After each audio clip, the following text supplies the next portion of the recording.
su presidente, Iván Besora, que nos va a explicar un poquito de qué va la asociación y cuál es su labor.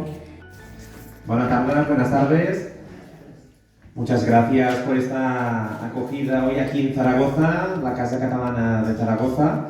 Este año celebramos los 50 años de Adifolk, 50 años trabajando por la promoción de la cultura catalana al exterior, pero también 50 años trayendo culturas de todo el mundo en Cataluña.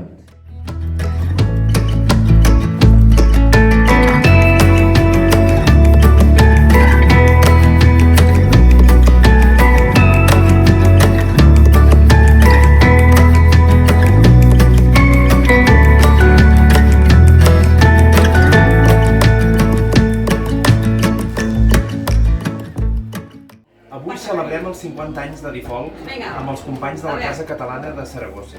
Us hem portat una part de la nostra cultura popular en aquesta exposició que acollim. Moltes gràcies per l'acollida.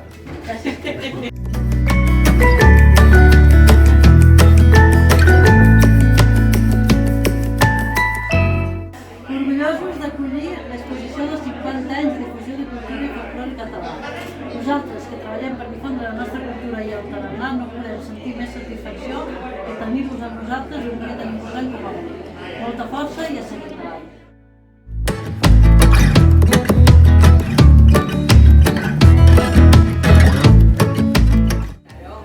En nombre del excelentísimo alcalde de Zaragoza, Gonzalo Azcón, quiero felicitar a la asociación Adifolk por su gran labor de difusión de la cultura catalana en sus 50 años de existencia.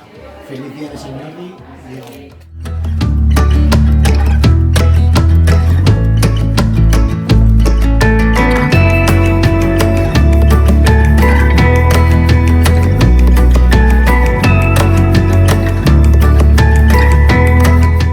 Por Cataluña, por Aragón, por Sant Jordi, San Jorge, patrón de Aragón, y por